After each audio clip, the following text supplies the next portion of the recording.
Welcome to the Geek 101 podcast, episode 237. Dracula, the character and the show. I want to suck your blood. I'm Ariel Rada. And I'm Andy Bowman. And as the title suggests, we are going to talk about Dracula today, Dracula and pop culture, other fun Dracula-esque things, along with the BBC show created, but show run by Stephen Moffat and Mark Gatiss, who you might know from such ventures as Doctor Who and or Sherlock. Before that, we do have news. Tons of news. So many news. And Andy, why don't you start us off? All right. Well, Ariel, you know that Oscar Isaac movie? Well, there's a couple, but the geeky one probably, Ex Machina? Yeah, but the other Ex Machina. Oh, so you mean the famous comic book Ex Machina that was... Which I was confused when I first watched the movie, because I thought the movie was based off of the comic book. And all right, well, let's clear this up, Andy. What's happening? All right, Oscar Isaac is producing and starring in a adaptation of Brian K. Vaughan's Ex Machina comic. In the end, if this were to come to fruition, Oscar Isaac would star in sci-fi movie Ex Machina and sci-fi movie Ex Machina? Oscar Isaac will star in sci-fi movie Ex Machina and a retitled film called The Great Machine, which is an adaptation of comic book Ex Machina. Ah, gotcha. All right. Can you sum up what this comic book, which we will now refer to as The Great Machine, is about? Actually, no. I have never read it. The series details the life of Mitchell Hundred, also known as the Great Machine, is the world's first and only superhero who, in the wake of his actions on 9/11, is elected mayor of New York City.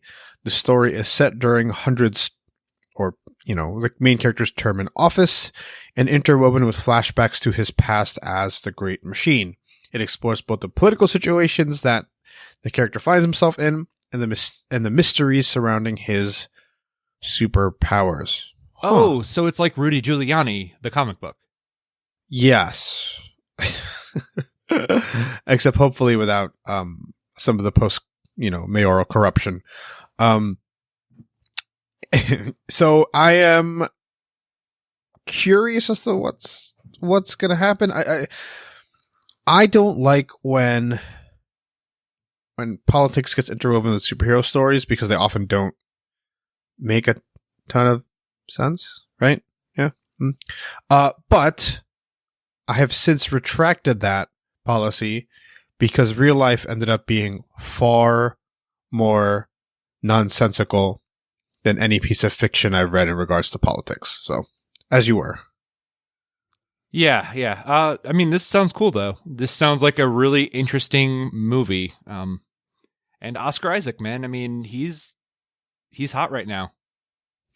He is. My only concern is that this seems to be like it might be a struggle to adapt it as a movie instead of a TV show. Or, Yeah. Who knows? Right. I'm going to try to read this.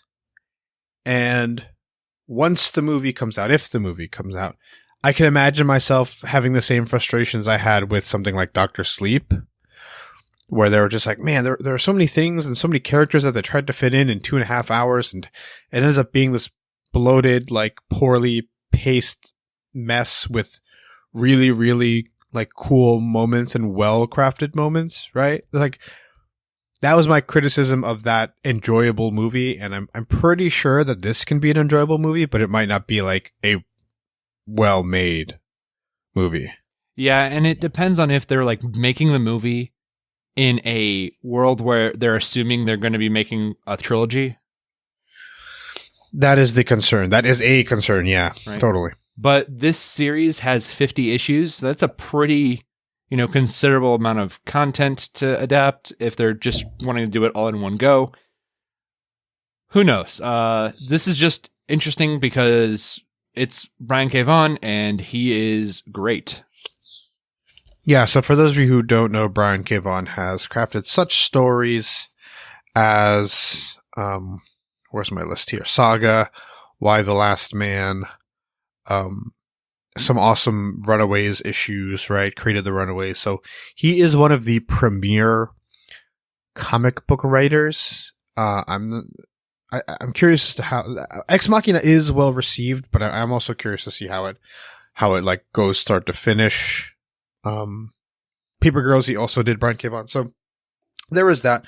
Let's move on to another property that did not have a great movie adaptation and perhaps should have been changed into a TV show from the get-go. And that is The Dark Tower. But we are learning that the TV show that was planned and was supposed to be perhaps interwoven with the movie is now canceled. Andy, what are your thoughts on this? Fine. One less thing for me to watch. I was excited about Michael Rooker being in it, but I'm fine. Andy, have you read The Dark Tower? I read the first one. It was fun. I found the first one to be a little hard to read. I think I'd need to try to revisit it. Like, the premise is simple enough, but there are parts where I read a Kindle version that someone gave me, and there might have been like missing pages or something, because like I went from one page to the next or one chapter to the next. I'm just like, where am I?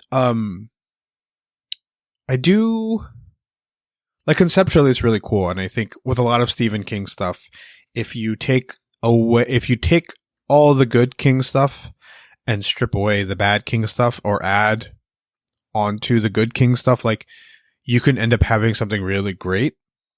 But like you said, Andy, I'm fine with this being canceled.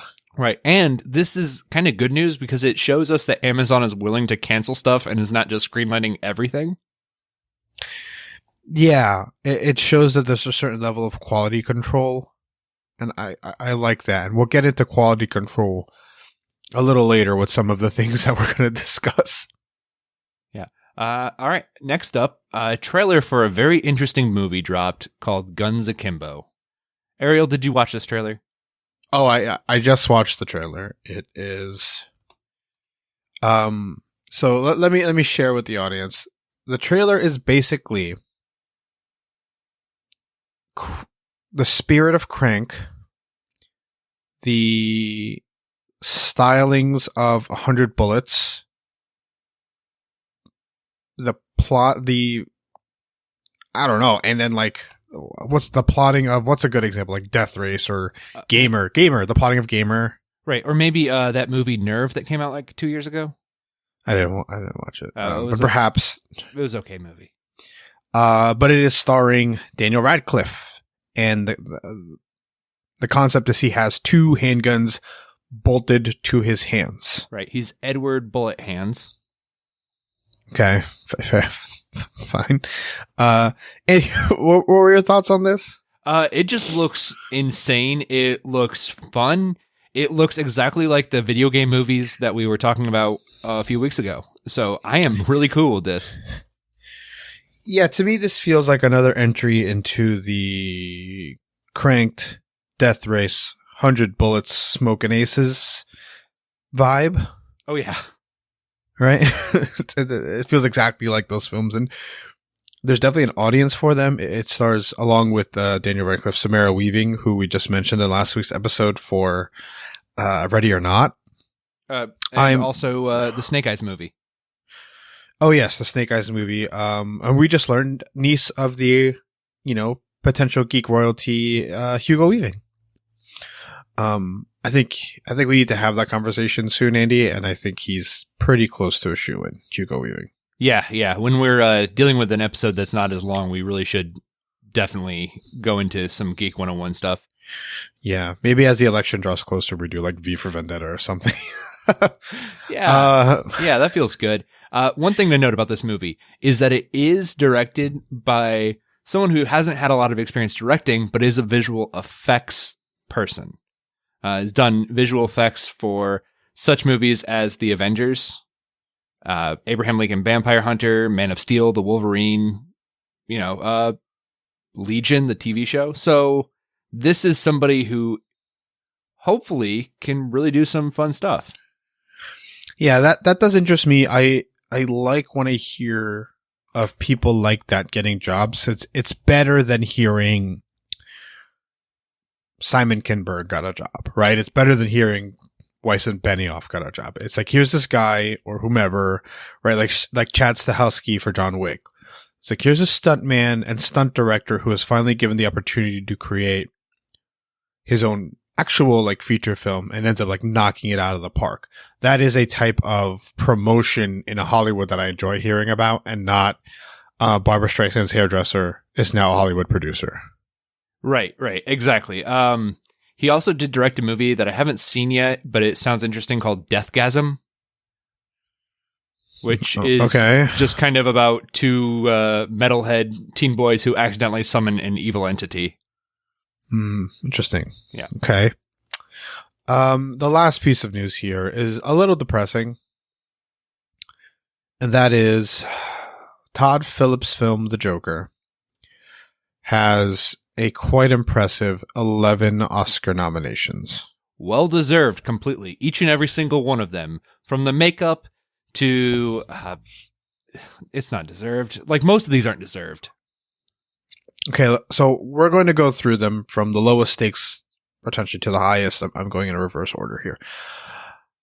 Music. Andy, you've watched it, so yes. I'd like to get your opinion. Music, original score, Joker nominated. Thoughts? Absolutely. This is one of the only things where I was like, oh, yes, please. Joker's score actually makes you feel on edge and really uncomfortable the entire time. It is probably one of the only like really original things in the movie, and I really liked it. It kind of reminds me of a movie I just watched, Us. That score, like, it's uncomfortable. Okay, I mean, there is a lot of effort and money put into this, so that doesn't surprise me that something like that is good. Score is also something that, like, I actually no, this isn't true. I was gonna say it's something that like voters who know what they're talking about will vote on it, but that's not true at all. Makeup and hairstyling for the Joker. I mean, great. They're poor people in the 1980s. That's fine. The real question here, though, is does Joaquin get it for putting on his own makeup in that one scene? Next one, cinematography. Best cinematography. You know what? It's a love letter to a Martin Scorsese film. So cool. It did a good job in being a Martin Scorsese film. Yeah, that's a really, really annoying type thing there. I don't think this has a shot at winning with things like The Lighthouse, Once Upon a Time in Hollywood, and Roger Deakins' 1917, because he is the cinematographer for that. Going to get it for cinematography. Right. I've heard that it's like mind-blowingly good. I haven't seen it yet. I haven't been to the theater in months. This one I can comment on. Best adapted screenplay. So here's why Andy scoffed and why I have scoffed plenty of times in regards to this. The Joker story, right? The story of this film has nothing to do with any previous Joker story. The character is not the same. The characterization is not the same. The supporting characters minus Thomas Wayne, and in like 99% of iterations of Thomas Wayne, he is not the same.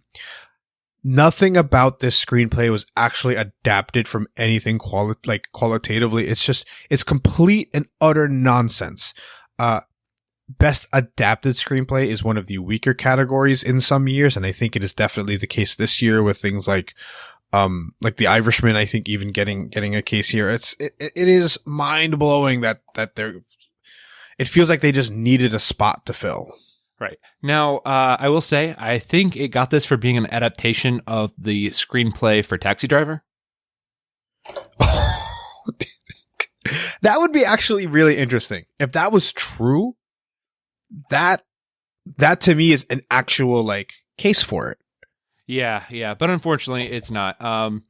My personal guess is that Jojo Rabbit's going to end up winning this one, because that'll be the award that Jojo Rabbit gets for being a cleverly written one. Although, if they do most screenplay and not best screenplay, The Irishman will get it. Little Women might get it. I hope so. I really hope so. Little Women's screenplay is really good. Right. It's a beloved book. Greta Gerwig was not nominated for director. And it doesn't have a shot, I don't think, in Best Picture. Oh, no. Oh, it does. It does. But I don't think it'll win. All right. Moving on. Best sound editing for Joker. Sure. Sure. Sound editing's weird. I don't think it deserves anything this better or worse than any of the other ones on this list. It's sound editing's whatever. I'm not. I don't know very much about it. So. All right. We'll skip also over sound mixing, which it also got a nomination in. If you want actual credible critique and analysis on sound mixing and sound editing, why don't you go check out the episode that either has dropped or will drop for Meta About Movies when they talk about sound editing, sound mixing, because one of their hosts, Kent, is an actual podcast and video editing, sound video podcast producer. And he actually knows what he's talking about in regards to this type of thing. But let's move on here. Best costume design. It was New York in the 1980s. It's this, Andy, I think this will go to Little Women. I mean, the Academy loves themselves some gowns and wigs. They do. That's why I think this has a great chance here.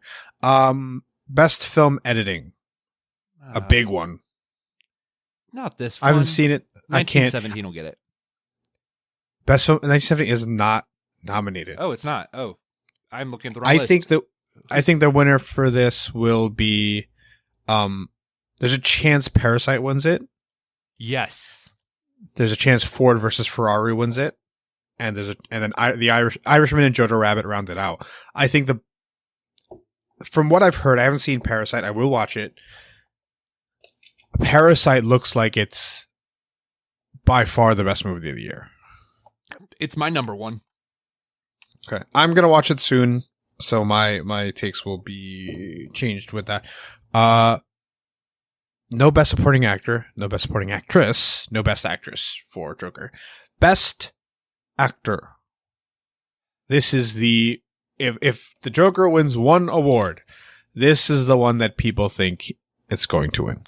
Okay, so everything that this movie has, besides the score, Joaquin Phoenix has added to it. I absolutely think that Joaquin, out of all the people on this list, movies that I have seen, Joaquin deserves it. Okay, the other nominees are DiCaprio for Once Upon a Time in Hollywood. I haven't heard a ton of buzz for him. Antonio Banderas in Pain and Glory. I've heard that he probably deserves it, but many people just flat out say, yeah, he's not going to win. He might deserve it, but he's not going to win. Jonathan Pryce in The Two Popes. I've heard nothing. And Adam Driver in Marriage Story. I think Joaquin Phoenix is a shoo-in to win this award. Yeah. The Adam Driver's too young. They don't want to give it to him yet. Jonathan Pryce might be the other one who gets it just for being like a career actor. Right. Would you agree with me, Andy, in that this is a weak year for Best Actor? I mean, it really depends. As far as this category, yeah. That's what I mean for this category this year, right? You know, right? Like ones that could have been nominated but weren't. I would say that it's a strong year. What was actually nominated? Yeah, it's a pretty weak year. Okay. Yes, I totally understand what you're saying there. Here's my concern. If you look back on every Academy Award winner that played someone with a physical transformation or deformation in terms per character, most people would agree that transformative roles do not age well because you are so entranced by the transformation that in reality you are you tend to overlook stronger performances that year. For example, Rami Malek, Bohemian Rhapsody, is strangely a bit of a transformative role. Gary Oldman in Darkest Hour, he does not look like himself. So you have to go back to a couple years ago with Casey Affleck winning, to not have some sort of gimmick, right, that allows the person to win. Because DiCaprio won the year before that in The Revenant, and that was gimmicky.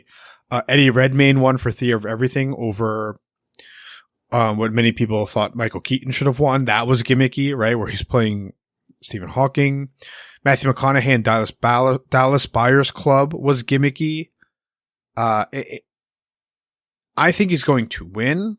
I certainly don't think I certainly think this is a weak group of nominations, but I also would like, just people to just think about, hey, maybe the person who decided to lose a bunch of weight and act like a jerk to people, maybe that person doesn't deserve the award.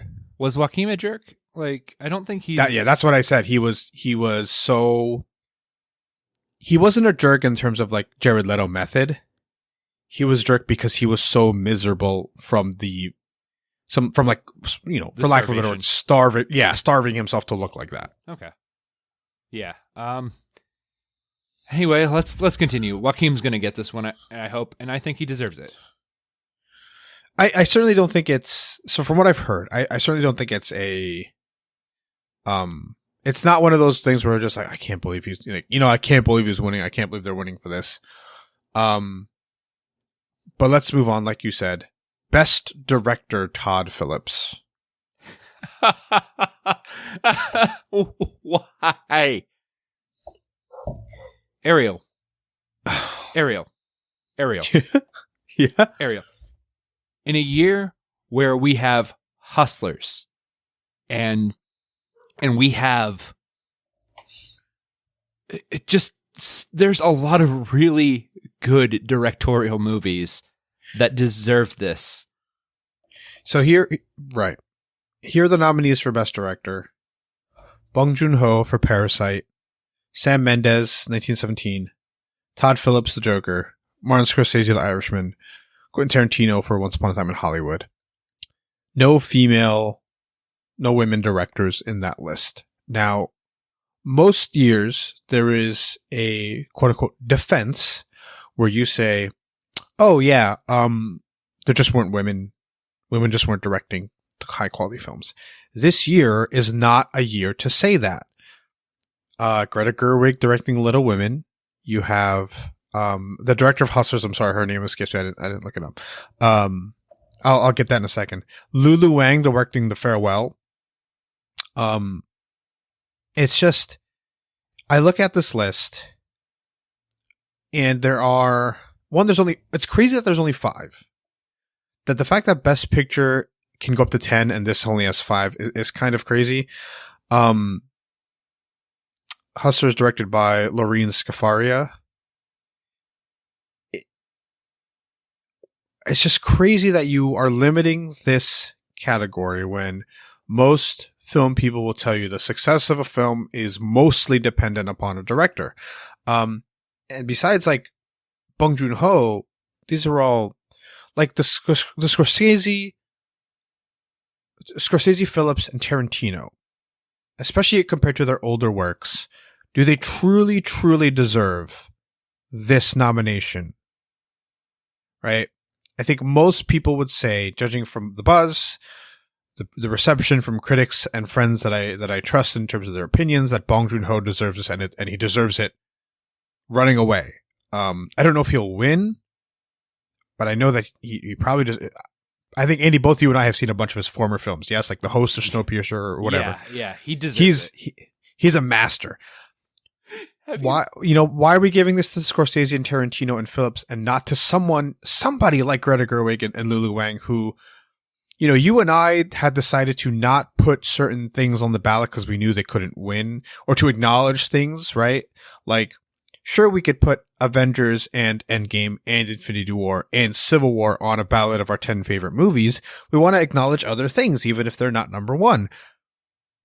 if I'm an Oscar voter and I know that Tarantino is not going to win this award, or I know that Phillips is not going to win this award, I'm giving that nomination to Lulu Wang or Lorene Scafaria, because the nomination is really, really, really important.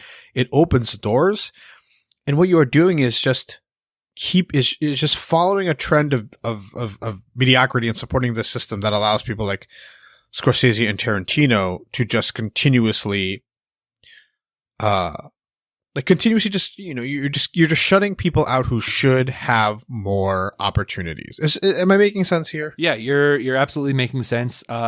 Another notable female directorial movie was actually Queen and Slim, by Matsoukas. Melina Matsoukas. Okay, I've heard differing opinions on that movie. Yeah. It's weird, but it is a very strong directorial stance, and that's the thing here. Todd Phillips, I think, lacks a very strong directorial identity, so I don't know why he got nominated. Yeah, it's a concern, and the conversation also stands with Joker in the Best Picture race. Please, Little Women is the only film on this list that was directed by a woman. It's really annoying because movies like Hustlers and The Farewell in other years in other organizations are really, really acknowledged and are acknowledged for the brilliance that they do show. And I'm glad Little Women got a Best Picture nomination, but this is the same. There is no excuse. The excuse for Best Director, right, is that there are only 5. There's no excuse for Best Picture, right? So now I have to say one thing about Best Picture. There's 10 slots. 9 got nominated. Like, come on. Yeah. It's unreal. I mean, and like I said, to keep giving it to the same people over and over and over again for, I can't speak on Once Upon a Time in Hollywood, but I can speak on its reception. And its reception was a fine, but not great, like Tarantino edition. The Irishman, where most people I know couldn't finish it. Which is because it wasn't. It's a shame because that last hour is actually the best of the movie. It's Scorsese being slow and contemplative about death and what we bring to the world. It's beautiful. But yeah, there's a lot to talk about here in terms of diversity. Smarter people, more in tune people than I have written on it. Seek them out instead of mine. In terms of the Joker, Andy, what are your thoughts on people saying the Joker finally, I don't know, put comic books on the Academy's radar? Comic book movies on the Academy's radar. It didn't put it on the Academy's radar. Well, that is the narrative that is being pushed by certain people. Right. I mean, I get it, but this is, I mean, Todd Phillips even said we're going to trick them into making a real movie by putting a name on it, right? By doing this, we're making a real movie that's going to go for awards, but we're going to pretend it's a comic book movie. Yeah. I think if comic book movies were actually given their due, you would have to look at something like the 2 big ones and the 2 one, besides Black Panther. Black Panther did get a couple of big nominations last year, deservedly so. Not last year, excuse me, 2 years ago. Whatever. I think Logan and I think The Dark Knight are 2 films. The Dark Knight did not get a Best Director nomination. Could you believe that? The editing, the direction of that film, I think should have been acknowledged, and they weren't.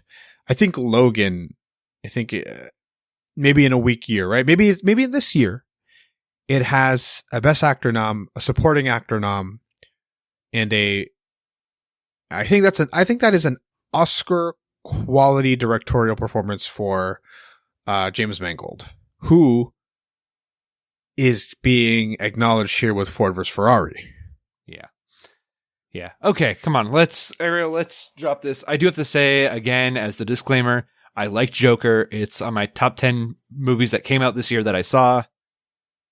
But it's not this good, guys. It's not. It is strange that they decided to give it 11 nominations. I think, let me take a look here. Movies with 11 Oscar nominations. Films with the most Oscar nominations: Lord of the Rings, Return of the King, Titanic, La La Land, 11 plus. La La Land, I don't think. Forrest Gump got a bunch. You watch a film of the caliber of Return of the King, and then you look at it's just strange that they just decided to put it in so many nominations. You're right. Let's move on here. We're going to get to our main topic in just a second, where we talk Dracula and a lot about him. And we are joined by a guest who you'll be introduced to, or reintroduced to in just a second. But before that, Andy, what is a way for people to support our show? All right, guys. Just tell people about us. Spread the word. Spread the love. Become a Geek 101 supporter. Not just in your heart, like all of you are. But, Ariel, we don't have a t-shirt yet, but make a t-shirt. Wear it. Sure. But I think the real crux of what Andy's trying to say is that sharing the podcast and telling your friends about it is the best way for actual natural podcast growth. That's an important thing. Rep our podcast, share our podcast, talk about it with your friends. And if you do also desire, please send us a 5-star rate and review on Apple iTunes. That does help the algorithm, whatever in the world that means.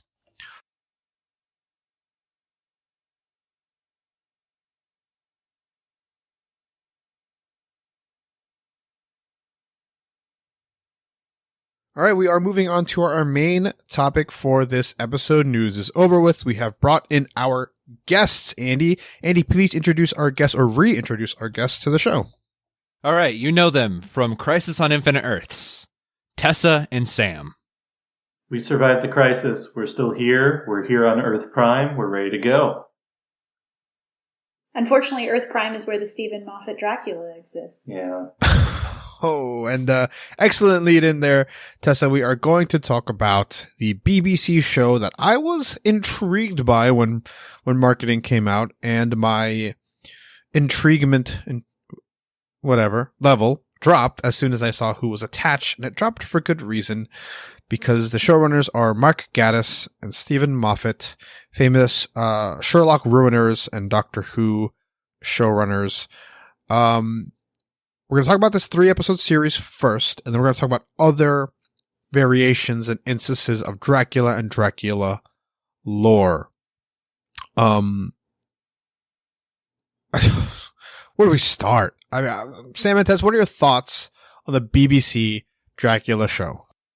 It's awful. It's just bad. I want you all to know, before Sam continues, that at the end of the second episode, he actually just started flipping off the television. Like, I don't know if I've ever seen him that angry at the end of an episode of television before.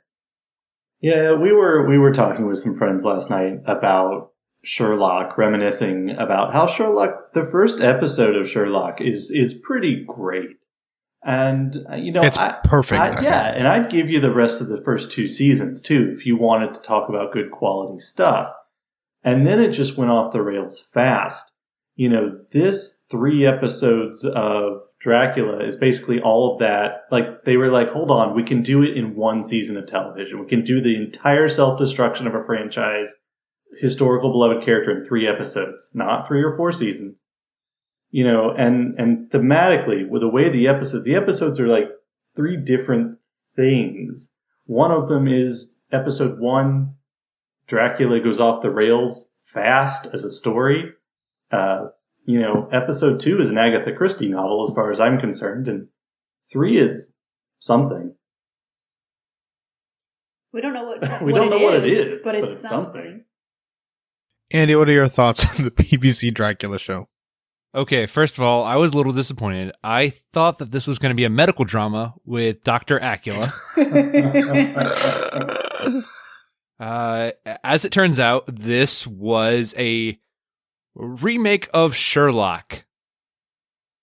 God, it's... I encourage everyone to watch it because I liked parts of this. Parts of this are great, But you know what? Moffat thinks he's smarter than you and wants you to feel dumb.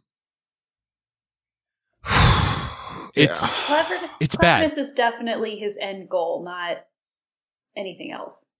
Storytelling. Yeah, so I watched this. I tried messaging Andy and throughout the whole thing, and I was out. Like as soon as you see like the storytelling, what's the word I'm thinking of? Like the framing device, right? Yeah. I was out. I was like, no, this is not gonna be good. And I felt like every time you saw Dracula on screen, it was that scene in Rogue One where Darth Vader goes, "Do not choke on your aspirations." But like for 40 minutes though, and so I was not fully bought in because I do not think that here let me pull up his name, the Dracula actor. I do not think his performance is good. Like I think it's bad. I think it's pretty dang bad. And I also did not like Van Helsing's Agatha Van Helsing's accent. I thought it was distracting and bad. Whoa, spoilers, Ariel. Dude, whatever, man. Nobody should watch this, all right? Everybody knows the story of Dracula. Nobody should watch this. It is bad, okay? Okay. People who listen to podcasts, I'm sure that there have been a few podcasts that have been doing an episode on cats. This is going to be our cats. I don't even think that's like a crazy big spoiler. Like, no, it's not. But you see, Ariel, Moffat is such a feminist. And you are so stupid for having any reference to the source material and thinking, oh, Helsing is a man. And I know Helsing is a man. Well, feminist Moffat here is going to show you a thing or two. We had this conversation, but Moffat and Joss Whedon are two guys who want to push the narrative on through their writing and on screen that they are like big, like feminist, whatever, like big and big on promoting that, blah, blah, blah, blah, blah. But then their like real life actions and like deeper meanings just like betray that. But they feel like they need to, like they're hiding it, right? Like, well, but go ahead. Oh, it's just, the problem is that the what they think, or at least what Moffat or Gaddis, I mean, I guess it's not all Moffat's fault. Gaddis also has his name attached to this project. His name, yeah. What they think is feminist is very like basic, like gender studies 101 type of things. Like, oh look, we gender bent this character. It's no longer, male Van Helsing, it's female Van Helsing. But you know what? She's not going to have any other motivations. We're not going to know anything about her outside of her obsession with Dracula. We just know that she's really, really smart and she hates Dracula. And that's it. Like, and there was even a scene, and it was in the first episode when she's talking to Jonathan Harker, and Jonathan Harker says something about one of the Dracula's brides. He says something like, well, the cross didn't work on her. And she says, oh, well, she doesn't mean anything. Dracula's the only thing that matters. And to me, like, that's really telling that this is not a movie about women. Like, this is about Dracula. And the fact that her gender is a woman doesn't actually make her, like, a more feminist or fully fleshed out character. Plus, they completely write out Mina Harker as a character. Like, she appears in 2 scenes in the first episode. And that's it. Yeah, and she's completely gone. And they, I don't know what in the world they do with Lucy. Oh my God. Mina is, in many iterations of this story, is the lead character. She's the one with agency and tragedy, in some variations, right? Yeah, and so to kind of weave those two things together, I went back through the original Stoker novel after we watched this travesty of a thing to try to figure out if there were places, and this is giving Moffat and Gaddis a little bit of credit. Maybe they went and reread the source material before they did this, I don't know. Maybe. Maybe he's just clever enough to not need it. But if he did, he probably came up with this gem from Mina Murray's journal. She writes, some of the new woman writers will someday start an idea that men and women should be allowed to see each other asleep before proposing or accepting. But I suppose the new woman won't condescend in future to accept. She will do the proposing herself. And a nice job she will make of it, too. So, I'm sure Moffat read that and went, ooh, feminism in Stoker's Dracula, which it isn't. But he probably read it like that, and he's like, I know, we can gender flip, and it'll be cool. Yeah.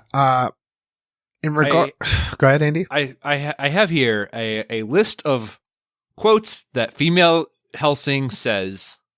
Oh no! To show how much of a feminist she is. Oh, good.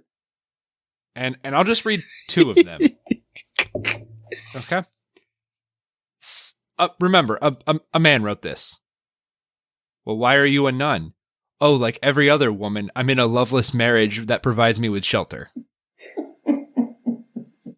And my favorite one, at the end of episode 1, when Dracula goes, who are you?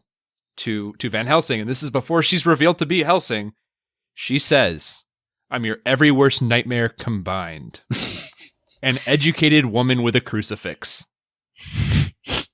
So it's really frustrating because if you think about it, right, the fact that she's a nun does have importance because perhaps it's one of the few places that a character like that realized she could have access to an education, right, due to the perhaps like like, for example, like Harvard and Yale, like used to be like Bible colleges. Education, as we know it, started from like Christianity schools, right? That's an interesting place to take that. But instead, right, we get the lines that Andy so recently recited to us, and it's nonsense. It's nonsense. And it's really frustrating because I think he thought about that and didn't think it important to put in the script. Does my rationale make sense? Yeah, no, I mean, I think it's interesting it's not a bad idea. I mean, like, having a Van Helsing that is a woman is not a terrible idea. It's just so poorly executed here. Right. In terms of, like, oh, we're just going to change her gender and make her Sherlock, and that's all we're going to do. Well, no, she's Irene Adler. Yeah, like, but that's all she's going to do. Because Irene's a woman. Fine, Irene Adler. It would be great, too, like, turn Van Helsing into a woman, because Dracula, at his core, is someone who subverts so much of society because he oozes sexuality. That's who he is. That's who he was at the beginning. At the end of the 19th century, that's who he's been for most of the adaptations. It would have worked here, especially if you wanted to have a nun go up against him. Like, that's interesting. That could be fun. Right. And you can push, right? You can push the narrative that Dracula is trying to combat Van Helsing not with brutality and force as he is so traditionally, right? Or with black magic, but with like, there is a cool scene in there theoretically where he's trying to put on the charm, and it's just not working because she is, because she's an intellect, not instead of her telling us that she's an intellect, right? Instead of her so blatantly like beaconing the fact that she is educated with a crucifix, tell that through the story. And since we are coming up with all of these cool things that could happen with a female Van Helsing, and Moffat and Gaddis did not put that in the thing, like they don't get credit for it. They don't get credit for this feminist character. I know we don't think that, but I think they get credit for it, for being clever. But in reality, all you did was flip a switch, so to speak, right? It's all right. I never got to my thoughts in regards to the Dracula show, or I never finished those thoughts. I think episode 2 was fine, and I think if episodes 1 and 3 were different, then the show looks different as a whole. But from the framing device to the performances to the end result of what in the world they're thinking of that twist at the end, this is really, really bad, like so bad, and they have no idea how to streamline this adaptation to make a characterization of all the characters that works, and plotting it out through 3 episodes in a way that actually makes sense. This is really terrible. Feels just like the further Sherlock seasons, like 3 and 4. And he's just like, Moffat just thinks he's really, really clever, and he probably sits in a room with Gaddis, and they probably laugh and chuckle as they're writing this, thinking they're so smart, when in reality, like just get over yourself at this point. Okay. I have a list here also of major times that Dracula shifts character massively. Okay. And starting in episode 1, as soon as Dracula comes out of the wolf. That's right, people. Comes out of the wolf. I said that right. That was so weird. Dracula immediately becomes the Joker or Moriarty from Sherlock. I agree that I think that he's Moriarty for most of this miniseries and not actually Dracula, which was a conversation Sam and I had several times while we were watching it. Yeah.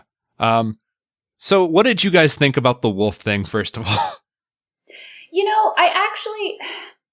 The first episode had some like pretty classic Dracula like iconography as far as like horror goes. The wolf thing didn't bother me as much. Like, it was weird, but like Dracula is supposed to kind of be weird, like in a horror way.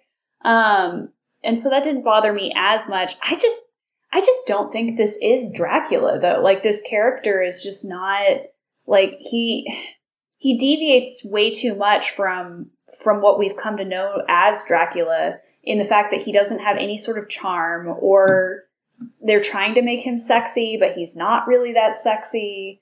I don't know, like, you had opinions about this too, Sam. Well, I mean, I was just, since we're talking about the wolf, okay, he bursts out of a wolf, all waxy and embryotic, and Robert De Niro in Frankenstein, like, but when it's bat time, he just whoosh bats. Yeah, that's the inconsistency is what is frustrating here. And so the inconsistency of those powers is really frustrating when you couple the fact that they spend much of the Van Helsing plotline trying to explain why his powers are the way they are. And so you cannot have it both ways. You cannot try to figure out what Superman's powers are with sunlight and kryptonite and science and blah, blah, blah. And then the other panel be like, I can fly backwards and reverse the moon. Like, like the one story's okay and the other one's okay. But if you try to put the two of them together, your show doesn't make sense. Tonally, logically, storytelling, like nothing makes sense. Right. And I have a theory, guys. Tessa, Sam, you guys didn't hear this, but I told Ariel, I think they wrote this show intending to be that Dracula could not lie. At the beginning of episode 1, Dracula goes out of his way to twist the truth in such a way that had me convinced, okay, Dracula can't lie. And then they just give up on it. Do you guys... Well, they give it up in favor of really dumb puns. Like, and I'm a fan of puns. Like, I actually wrote part of my master's thesis about puns. But, like, he'll just say these, like, really stupid lines. Like in the 3rd episode when he's talking to the woman in the house and she thinks that he brought her deadbeat husband home. She's like, is he drunk? And he's like, well, yeah, sort of. And it's like, that's not... Anyway. Well, I also think, too, that when you think about setting him up that way and setting him up as somebody who's going out of his way not to lie, I don't know if you want to just out and out say what the deal is at the end, but if you don't, I'll just kind of say that basically Dracula is essentially clinically depressed. What if an undead person was clinically depressed and was just not interested? In the 3rd episode, they give him a tablet and she's like, you have every book ever written. Spoiler. Since you disappeared. And he's like, meh. Because he's over it. He doesn't care anymore. And so he's like going through this whole act. And if you read it that way, it makes sense. And until it doesn't and he's not bored and everything's cool again. But maybe that works too. So here's Tessa, you brought this up. We are reading, when you read the book, you are reading from the point of view of characters and an audience who have no idea what vampires are. And so the line that stuck out to me when I watched both this BBC adaptation and the 92 Francis Ford Coppola one is that both characters say, "Oh, I do not drink wine." And they both have made different like puns about blood or whatever. And those are clues to the uninformed reader back in 1897. But in 2019, 2020, those are really stupid jokes. I mean, it's camp, but it's yes, not good. And he does it Like, way too much. Yeah, I mean, and that's when it started kind of breaking down to me. And I think he does it more after, like Andy said, he does it more after he comes out of the wolf. Like the first like 20 minutes of the first episode is very, it's pretty true to the original, to the novel. Like Jonathan Harker shows up at this castle and there's this old man and he's getting younger and, all of those things. But then after he bursts out of the wolf, it becomes very like, oh, I'm this guy who makes these super campy puns. And like after each one, you're expecting him to like waggle his eyebrows or like, it's not even good humor. It's terrible humor. But I think that the problem is that we already know about vampires now, right? Like Dracula is such a part of our pop culture subconscious that we know all of the rules. And so whenever you get a new vampire franchise, they do have to re-explain some of the rules, especially if they're going to break some of them.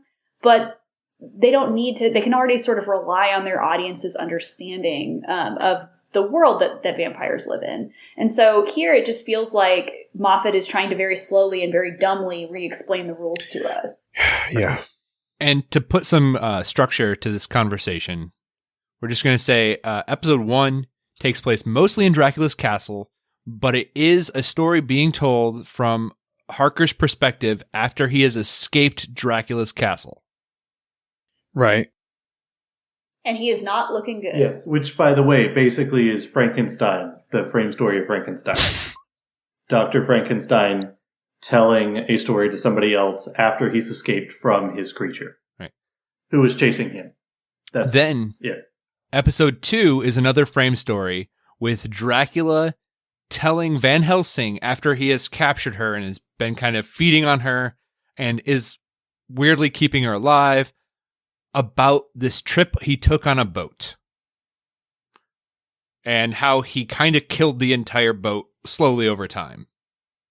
That was, the more I think about it, which somehow is like, I'm just, the more I think about that episode, the less interested I am in it, where she even says it, where it's just like, you get onto the ship and there are only like 15 people and in 2 days you've killed 4 of them? Like, what are you doing? Like, it just, none of the brilliance, or supposed brilliance of Dracula exists in this show. He has like zero self-control. Like, there's no, like, yeah, I mean, I think Van Helsing tells him that, like, you have so little self-control. And what's worse is that particular group of letters, like we mentioned before the podcast, this is a novel that is basically epistolary. It's composed of letters and diaries and, all these types of things. The part on the ship in the novel is one of the most terrifying parts of the whole thing, because it's literally this crew is just slowly disappearing as they're crossing the channel and nobody knows what's happening. And they're just seeing these things at night. And to me, like, having Dracula tell the story to Van Helsing, it really cheapens the sort of horror of, this ship captain writing about how all of his men are disappearing and how he thinks he's going crazy. And so it just doesn't work, like the reframing of that particular episode. And let's talk about the first twist in episode 2. And I said the first twist, guys. That's right. So throughout all of episode 2, while Dracula is telling this story, all right, there keeps being mention of an invalid passenger in room 9. And meanwhile, the story is taking place while Van Helsing and Dracula are playing a game of chess. and all of a sudden, Dracula decides to say the line, "Don't think about chess, think about the game. Who is in room number 9? And the twist at this point is that this is in fact not a flashback. This is what is happening while Dracula is on the ship with Van Helsing in room number 9. So it's happening in real time. Cool. Here's my biggest issue. Everyone refers to America as the New World. 1897. Well, and I was confused about that. Were they referring to America or to England? Because Dracula keeps talking about going to England, but then he's like, "I'll take your blood to the New World." And it's like, where does he Yeah, that was confusing to me, too. Exactly. I don't get it. Nothing is consistent. Were any of you ever not fully sure that Agatha was in room 9? Who did you? I was, because I'm like, they're too smart for me, or at least they think they are. So what's happening here? Like, what brilliant twist are we? Okay, that's okay. Got it. Okay, that's the only right. That's the only acceptable answer, right? Where you're just like, clearly, like, surely they are not this. Oh, they are that stupid, right? Like, it's. I was like, this is a Lucy thing somehow.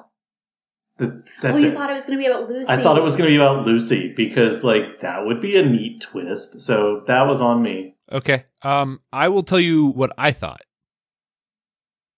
I thought, because I trusted the narrator of this story, I thought that he was bringing in a person who would ultimately become Renfield. Yeah, that would make sense. Or a bride, maybe. Mm-hmm. Yeah. Also, here's a just, the twist is dumb.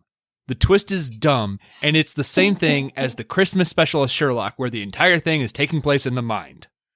Yeah, it's dumb. Are you gonna say it, or am I? No, nobody say it. It's a mind palace. Oh, he said it.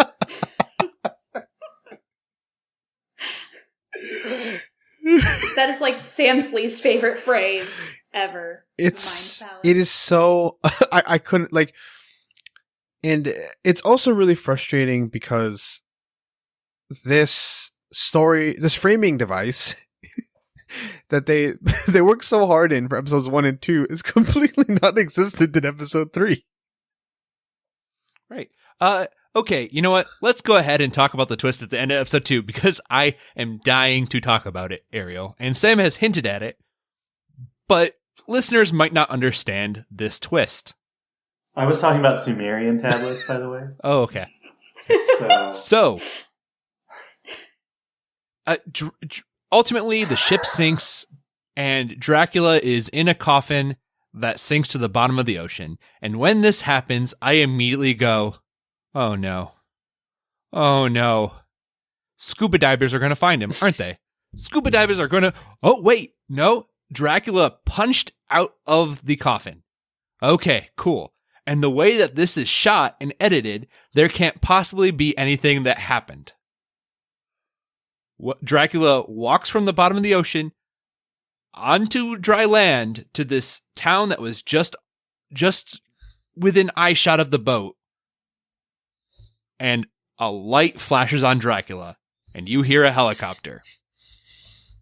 And a SWAT team comes up and says, "Welcome to London, Count Dracula. What took you so long?" And I screamed. I don't... It's in the modern day. It is quite puzzling. It's puzzling.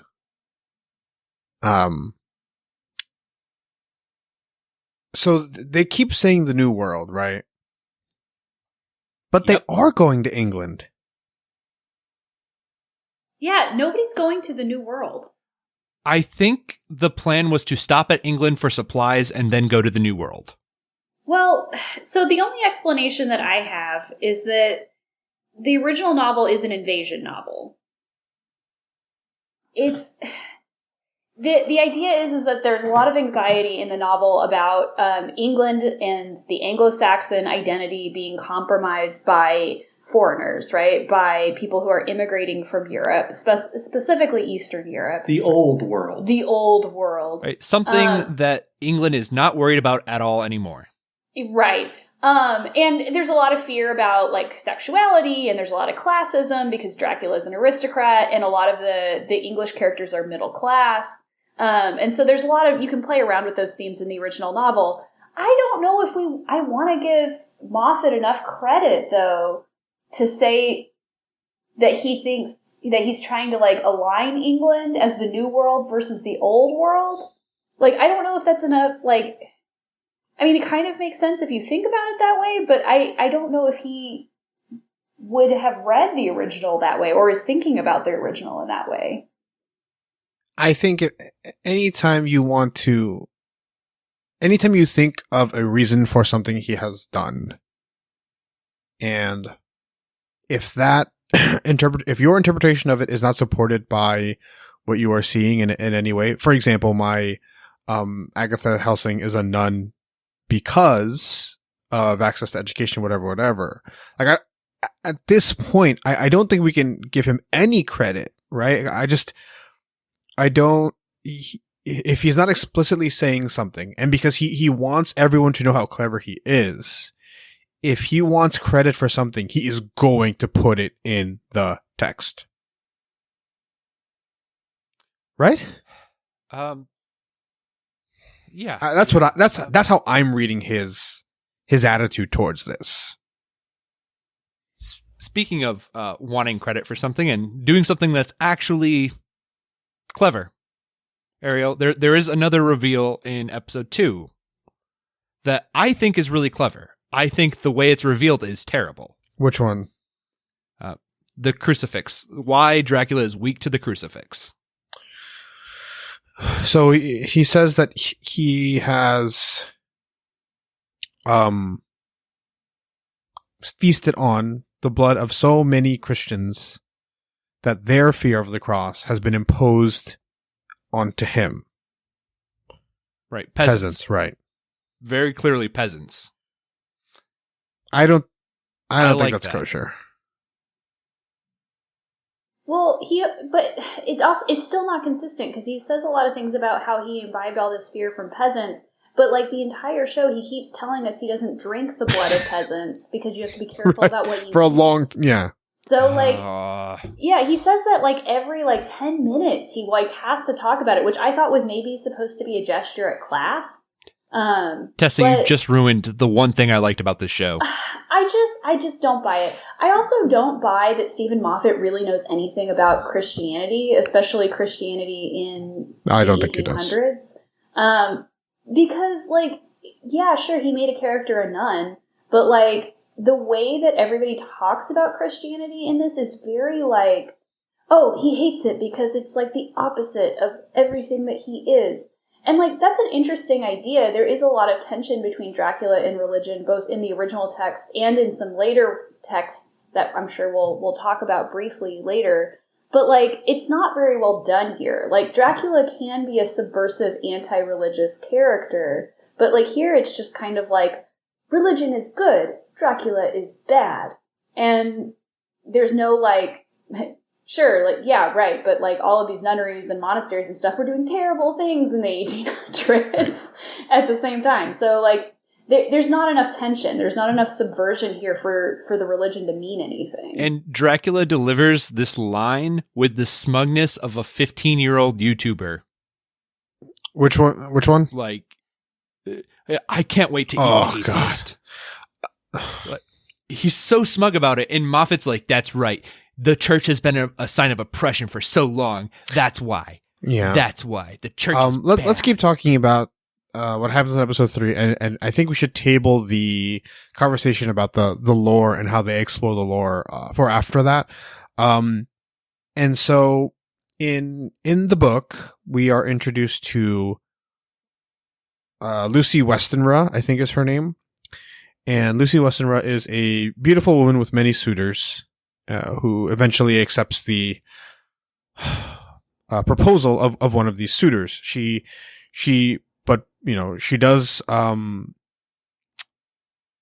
somebody correct me if I'm wrong. She gets turned into one of his brides, or she gets turned into a vampire by Dracula before she is married, and it involves Mina, and it involves Harker, and it involves all that jazz. But in episode 3, we're introduced to Lucy as the friend of a doctor of the Harker organization.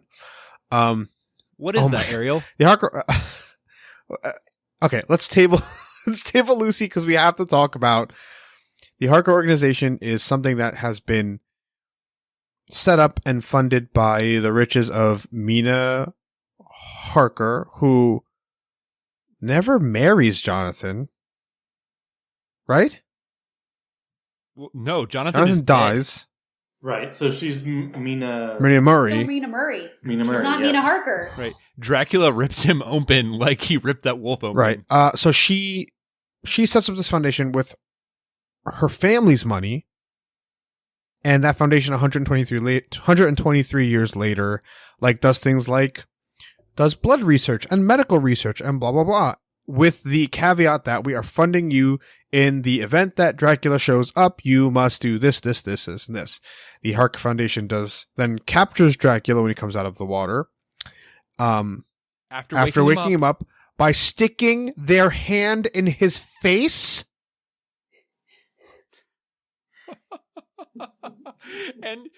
and Dracula reflexively bites her.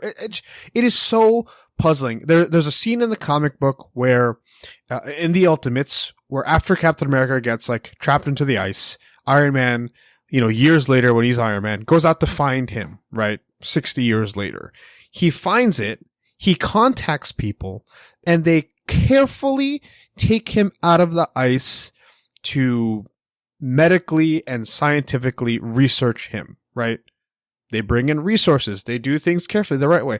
The scientists and mercenaries and doctors and professionals in this show are reminiscent of the Alien Covenant or Alien whatever movies, where you're like Prometheus. Right. They're all so stupid that they all deserve to die from whatever horror they have unleashed upon the world. Dracula is captured, given presumably a Kindle ebook reader tablet, figures out the Wi-Fi password, which is Dracula, contacts and Skypes with a lawyer. He Skypes with a lawyer with guards and video cameras that he retained 123 years ago. Exercises his rights and is freed. It doesn't make any. I'm at a loss for words. What are your guys' thoughts on this particular development of the show? I don't get it. I actually said this as we were watching it. I was like, I get that this is a private firm. It's not the government. But they've already done so many illegal things to get Dracula. I don't understand why they don't. That's what I was saying. And just sweep it under the rug. You're already in kind of a shadowy organization. Why are you? Who's going to sue you exactly? I was very confused. They have mercenaries, but they're not going to use them. I really didn't understand what this organization was. And also, those mercenaries who were watching Dracula in a cage did not notice that he was Skyping. It is. I mean, they're not paid enough for this. They don't. They also don't handle the passage of time very well. No. And Ariel, actually, I have a comment about this, because later a time card actually says 3 months later. So you know what? Any other time where time has passed it's not significant enough to remark. It has to be less than 3 months. Gosh, it's just so. It's really puzzling. But you're right. Why don't they just kill the lawyer? Why don't they? It's there is no logical way to explain this show. Even in a, like, it's movie magic type way, you just can't. I've racked my brain. I've tried it. It doesn't, it just doesn't work in any way, shape, or form. Well, the worst part is, and you haven't even gotten back to Lucy yet. Yeah, but you see, here's the thing. If you haven't watched this, you're thinking, well, gosh, I mean, a lot of things happen. It doesn't make any sense, but a lot of things happen. That's not true. This third episode runs for over an hour and a half, and almost nothing happens. They just keep talking to each other, and I just wish they'd all die. I hate them all. They won't be quiet. The episode won't end. It's true. Like, it's very badly paced. And like, yeah, like, at least the first 2 episodes, at least he was killing people, right? Like, stuff was happening, but like, it just keeps going, and keeps talking about how he's gonna, like, eat more people or find more people to eat. He's like swiping on Tinder for like part of it, trying to find people to eat, and that's like the entire episode. They deliver now. They deliver now. Yeah, it's so weird. Plus, we haven't even gotten to the most egregious part of the third episode, wherein I am accusing Moffat and Gaddis of self-plagiarism for this particular episode. Actually, hold on. I have another moment of feminism from Moffat. Oh, yeah. Okay. Of course. When Dracula meets the SWAT team and he gets off the beach, he tells a woman to smile because she's prettier when she smiles. Yep. That happens. That is a thing that happens. Sorry. And then Dracula kills her. But anyway. Oh, yeah. Of course. Well, and Lucy is a really problematic character, too, because he's trying to make Lucy into a feminist character, into this character that she even says, like, don't slut shame me, and she's out all night partying all the time, but she's still very one-dimensional. Like, all we know about her is that she parties all the time, and that she, perhaps has dubious taste in boyfriends. But then, like, they just don't really do anything with her, and the only defense we have of her as a character is after, like, at the very end of the episode, Seward, is that his name? Seward? Dr. Seward? Quinn? No, Seward. Seward. Okay. Yeah, thank you. Dr. Seward basically says, like Dracula says, she was the best of my brides. And Seward says, she didn't belong to you. She didn't belong to any of us. And that was the best that Moffat could do, was have a male character tell us that he was being a feminist. By not having this female character belong to any of the male characters. But, like, she doesn't really have a point, like, in this episode, except for to be pretty. But she's also a terrible person. Yeah, I mean, she's not a great person, but, like, she's not a great person in a way that's very one-dimensional. It really is. She's just the girl who doesn't do anything great. Like, well, no. So she does talk about, like, so to me, it's when he talks about, the only interesting idea they have, I think, is when they talk about how when he bites someone, right? Or when somebody gets turned into an undead, their consciousness lives on and they feel pain for eternity, right? That is the only interesting thing I think to come out of this. The moment where he's like, there are 6 people here. Can you hear them? And in that moment, that she's not mortified that there are people screaming for their lives in pain for eternity. You're just like, oh, you're a sociopath. That's how I read it, right? That she was a sociopath. Yeah. Well, they don't do anything with it. They just establish that she's a sociopath, right? And they don't make that point of any interest at all moving forward. They establish it and don't do anything with it. Right. It's just like, that's the reason that he is, like, sort of in love with her, I guess, or wants her to be his bride, is because she's a sociopath. Like, that's it. That's all it is. But I do like that you bring up the whole thing about the distinction between vampires and the undead in this particular miniseries, because I actually think it's plagiarism. Oh, no. What they're doing. Self-plagiarism. Because if any of you who are listening have watched Doctor Who, you will remember that back in season 8 of Doctor Who, there was an episode called Dark Water, in which a character dies and finds out that when people die, they don't actually like go somewhere else, that their consciousness still hangs out in their bodies, and that they can feel pain after death. And there's like a scene where he's like hearing like all these other people who are dead and somebody's screaming. And one of them said, like one of the people who's explaining this to him says, oh, that person donated his body to medical research. And so like you have to be careful like who you give your body to. Like if it's cremated, like you're going to die, you're going to feel all this terrible pain. That's what happens in this whole series. Like the entire idea of the undead is that your consciousness doesn't go, like it doesn't go away after you die. Like it's trapped in your body and you have to feel all of this pain as your body decomposes, or if it's lit on fire or any of these things. And so like this to me, like it was an interesting idea, but the whole time I was just like, you already did this. You did this in Doctor Who. And so I don't know. What did you guys think about that? The distinction between undead and vampire? I liked it. Like I said, I think it was the only interesting thing.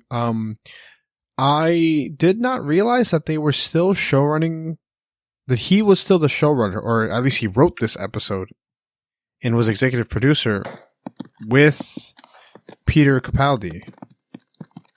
For some reason, I was just like, oh no, he was just with Right. Matt Smith. Moffat was Matt Smith and Capaldi. Yeah, Moffat only left when it was clear that they were going to have a woman as doctor, and I guess he was like, not feminist enough, gotta go. We're gonna do feminism my way. I'm gonna gender won't bend involve Van women. Helsing. Oh, yeah, this is after he gender bent the master in that episode. Yeah. Yeah. Yeah. So, like, to me, it just feels like this is a lot. Like, to me, it feels lazy. It feels like we're getting some Sherlock, we're getting some Doctor Who. You know, like it's just kind of like this is more of the same. It's just within the Dracula. You want to hear a film, like a film guy hot take? This is exactly what Quentin Tarantino does, but Tarantino is a better, more like sharper writer and director. Tarantino just takes things from his favorite things, right? Adds his wit and edits it in a way that makes it very, very, very, very like pleasing to watch. But in reality, like if you talk to film students, film people, whatever, they'll tell you, oh, he for Pulp Fiction, he took this, and this and combined it into a movie. And for Reservoir Dogs, he took this, and this and put it into a movie. He wrote it in a way that resonates with people. But the ideas are all from other places. And now it's not quote unquote plagiarism, but this is kind of what Moffat, this is kind of his thing, right? Where he's taking Dracula, he's taking something from Doctor Who and Sherlock and this, and he's just putting Dracula on it. It's what Todd Phillips did with Joker. Right. So, yeah. So in the world of composition, in the world of college instruction and elsewhere, this is we call it, it's remixing. You know, it's taking something that already exists and saying you're not going to have 100% originality. Yeah, we can't. Yeah. Do that more. So. Well, no. The only reason I say plagiarism is because I'm trying to. It's because I don't think it's good. It's not, and that's the difference, right? Yeah. And that is really the difference, is that like remixing, and I totally agree about Quentin Tarantino especially, and I think that if you asked Quentin Tarantino, he would be right, that he exactly. does that. But I think Moffat genuinely is trying to pass off a lot of this stuff as if it's clever and new, when in fact it's not even new or clever for him. And so to me, it just seems very, very bad plagiarism. Like, you already did this, and you're still not doing it well. Basically. Let's go back to episode 3 here. Is there anything about this episode that is worth discussing before we move on to how they tried handling and twisting lore of vampires? Nope. I mean, it just kind of peters off at the end. Like, there's not really like a big climactic moment. It's just like Van Helsing figures him out. Agatha Van Helsing possesses her great-great-great-grandniece. Yeah. So that's I think it's just interesting, great. guess. Great. Whatever. Is it It just doesn't great, matter. great? Nothing about this is The great. point is that that's another female character that didn't even really need to exist because she was just a placeholder for Agatha Van Helsing. But it's just nothing really happens. It's just kind of like it just ends. Like, these are two people who are obsessed with each other. They both figure out each other's secrets, which aren't really that interesting. Okay. And then it ends. We're going to rewind really quick as we move on to lore. The bit with the sunshine and Harker. Did I miss something? Did it make sense in the how did he find that map? Okay. Where he's talking about the sunshine and he goes and finds the portraits. Yeah, the architect's wife was his yeah. sunshine. Did I miss? Like her face was the sun. Yeah. Yeah, that's it. No, that's it.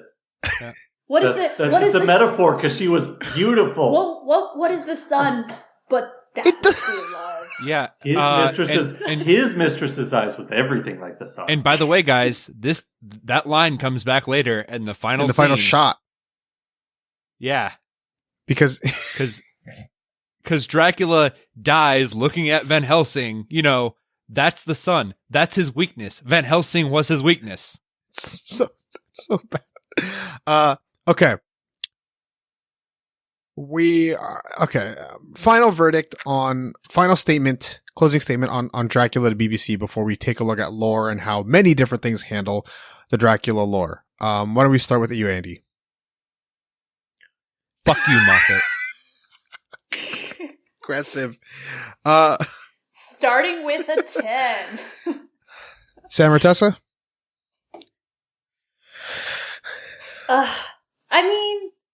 Pass. Dear BBC, I do not live in your country and do not pay your tax or whatever you call it. Please stop giving these people airtime and budgets and give it to people who deserve it. Give it to people who can do feminism or intersectionality. Phoebe Waller-Bridge. Give her all the money in the world. If she doesn't want to do Fleabag, it's fine. But stop giving these people money. Yeah, we need to stop this treadmill of mediocrity, to borrow a phrase from NBA circles.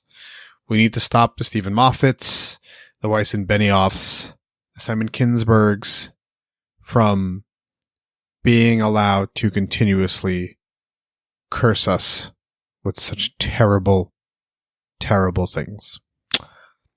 Let's take a look at vampire lore as related to Dracula. They try to explain the cross, I think unsuccessfully. I think the original lore is that Dracula is created like by the devil and is therefore like that is why he fears the cross. Am I missing something there? Is that's a pretty simple explanation for it, right? Yeah. Yeah, there's so many different, because Dracula, of course, what Bram Stoker was doing was not new. But he just was perhaps the most successful at it. But he was drawing off of a lot of legends out of Eastern Europe, about the undead. But most of them, I think, do revolve around, Dracula being this being, much like witches or some other, supernatural being that has aligned himself with the devil.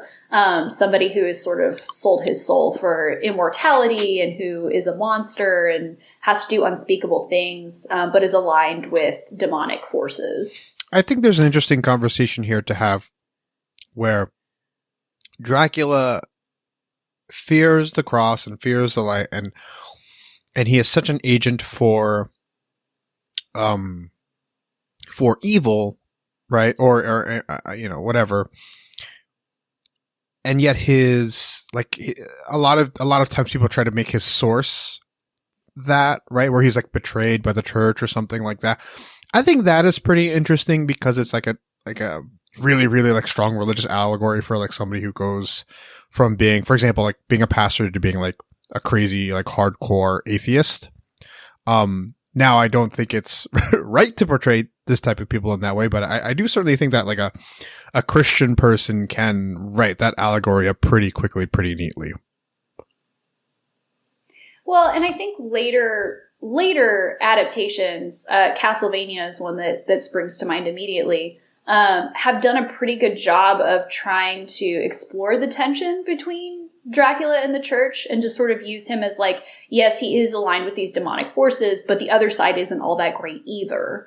And so there's a lot of like ways in which Dracula is either used as like the enemy of the church, which is all that's good and holy, or he sort of becomes this force to sort of critique the church or to critique the practices of the church. That can be, yeah, that's pretty strong either way.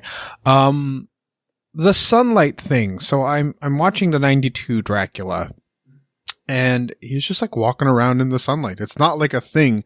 And apparently vampires, sunlight was not lethal to vampires until Nosferatu in 1929.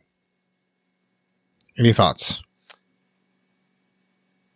I personally like Joss Whedon's take from Buffy on the sunlight.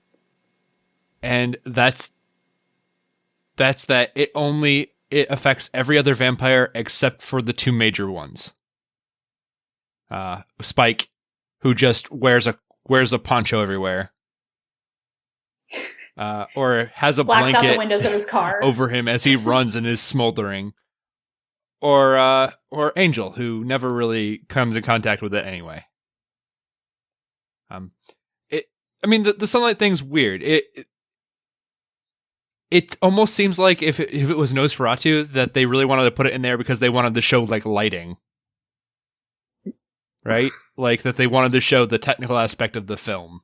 Yeah, but he's obsessed with it in the show. Well, he hasn't seen it for so long and he loves it. He watches a TV and cries early on, remember? Well, I think there's also a lot of symbolism in this idea that like monsters only come out at night, right? Like when you're vulnerable, when you're asleep. And so maybe that's also what they're trying to play up in the lore, like this idea that, you know, these rules are supposed to protect us, but they can't protect you all the time. Maybe that's where we're going with this. Yeah. All right. In terms of the silver, silver does not make an appearance in this, does it? I don't think they ever talk about silver in the. He mentions it once, really quick. How about the mirror? What do you guys think of the mirror in the Dracula BBC? I don't either. Get it? I really didn't, because he breaks Jonathan Harker's mirror, and so you think like, oh well, he can't be seen in a mirror, so he's or something with the mirror, and so he hates mirrors. There's no mirrors in the castle. But then, like, he almost becomes obsessed with them later. Well, so if you recall, there's at the very end of episode 3, we kind of get an answer to the mirror thing, and this goes back to Dracula is in fact clinically depressed, because apparently being alive for hundreds of years and like torturing people to try and figure stuff out and not establishing real human connection, alive or undead or whatever, can take a toll after a while. And so going along with that, the reason he hates mirrors is that when he looks in a mirror, he sees his hideous, gnarled self. Yeah, but then why? So that's... Oh, well, yeah, but he can also make people see things in the mirror? Right, it's not that they show nothing in the mirror, Ariel. It's that they show everything in the mirror. But why does he break? Ariel, you're asking questions here. And clearly, Moffat gave you the answer. You're just not smart enough to figure it out. Oh yeah, I'm not. I have a very high IQ to understand Moffat's Dracula. You're not feminist enough. Right. Don't worry about it. I mean, you just don't get Rick and Morty either, Ariel. Right, okay. Rick and Morty, the Snyderverse. I just don't understand everything. Let's jeez. let's move on here and look at other adaptations of Dracula as a character throughout literature and film. What are some of your experiences with Dracula? What are some other things that we have latched onto or can talk about in this episode before we get out of here? Well, I think one is Todd Browning's 1931 Universal Picture adaptation, which is itself an adaptation of a play, which is an adaptation of the Stoker novel. That's, of course, where we get the creature of the night line and the I don't drink wine line that gets, both of which get just mutilated in this new. Now, is that... But Bela Lugosi definitely gives those lines a lot better. Was that play that particular adaptation the vampire musical from Forgetting Sarah Marshall? It does, okay. In fact, just not. checking. Although that would be, I'd like to see Bela Lugosi doing that. Turns out it's a comedy. That's, yeah. I mean, I think Bela Lugosi is clearly, for a lot of people, what they think of when they think of Dracula. I mean, even though obviously the 1931 film is not as widely known now, probably as it was at the beginning of the 20th century. I mean, his performance as Dracula is iconic. The accent, the cape. Right. It's the iconography of it. You have to be double jointed. Yeah. And of course, the way he delivers those lines, which show up in the show but are not as well delivered, is just perfect. And the fact that he had to learn a lot of those lines phonetically. He didn't speak English, He didn't speak English when he did this. And, fortunately or unfortunately for him, this sort of roped him into, Universal horror. As a franchise. I mean, there was definitely a sequel to this particular film. He played other Universal. Oh, we'll get into Universal horror horror later too. Yeah. So, I mean, I think Bela Lugosi, you have to talk about him if you talk about Dracula. I think his. For sure.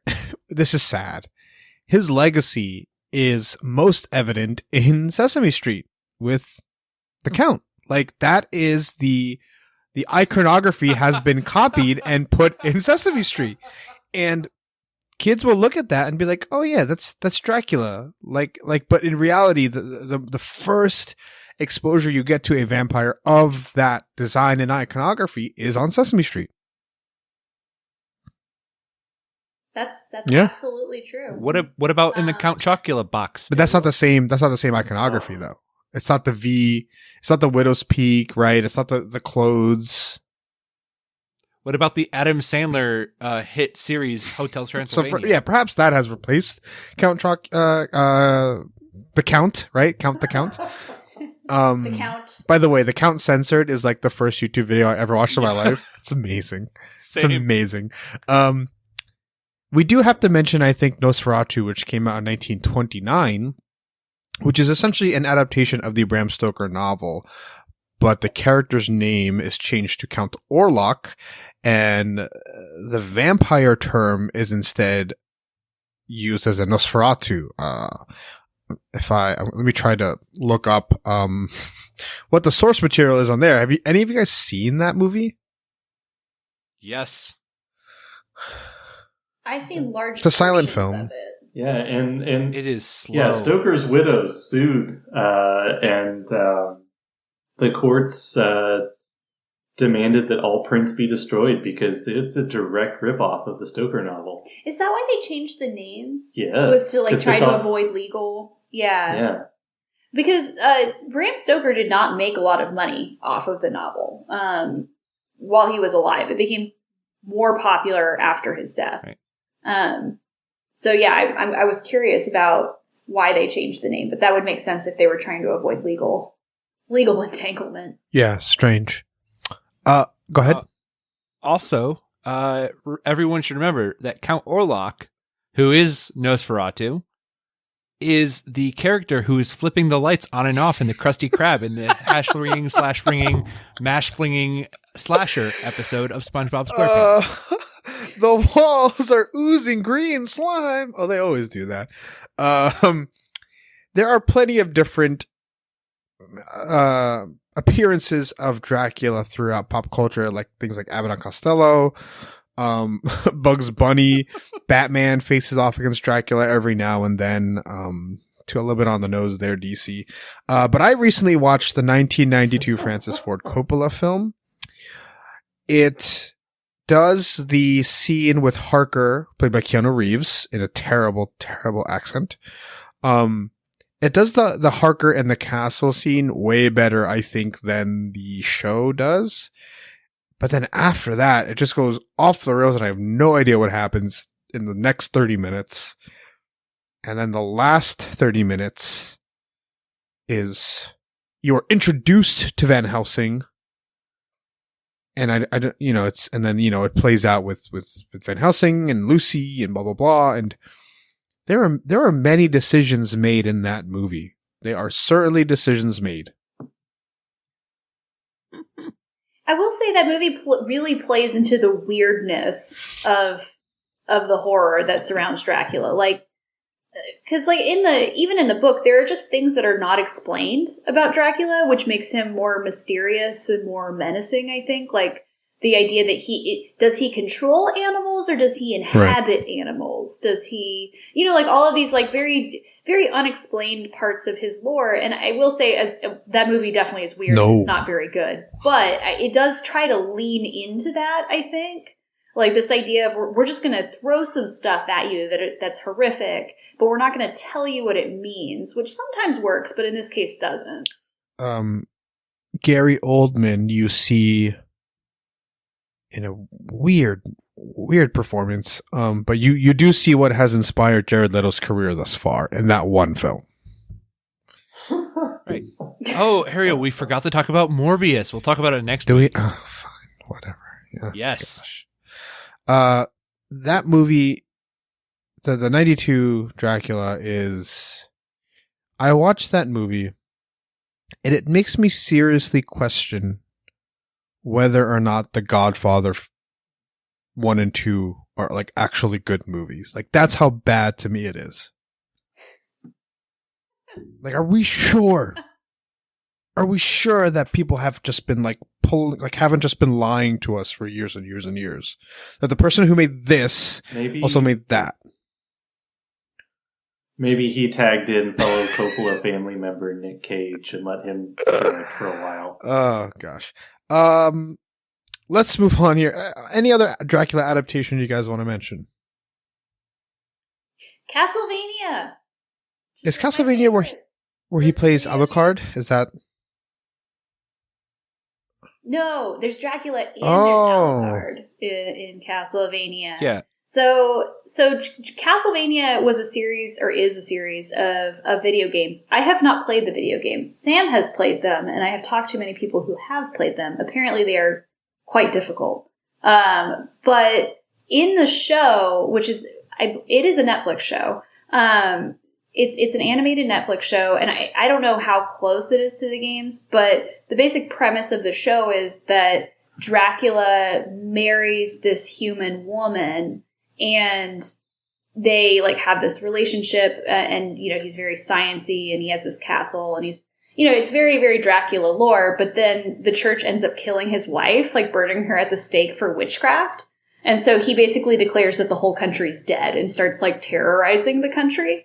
And so you get like this like monster hunter, Trevor Belmont, who's the character you play in the game. And he has to like try to figure out a way to stop Dracula, and he meets all these allies, including Alucard, which is Dracula spelled backwards for all of you who were unaware. That's not the first time that Alucard as a concept has come up. It's definitely come up in Son of Dracula as well. But it's actually a really good show. Like, it's very well paced. There are a lot of really, really, really well done artwork. There's a lot of really good lighting, especially with the artwork.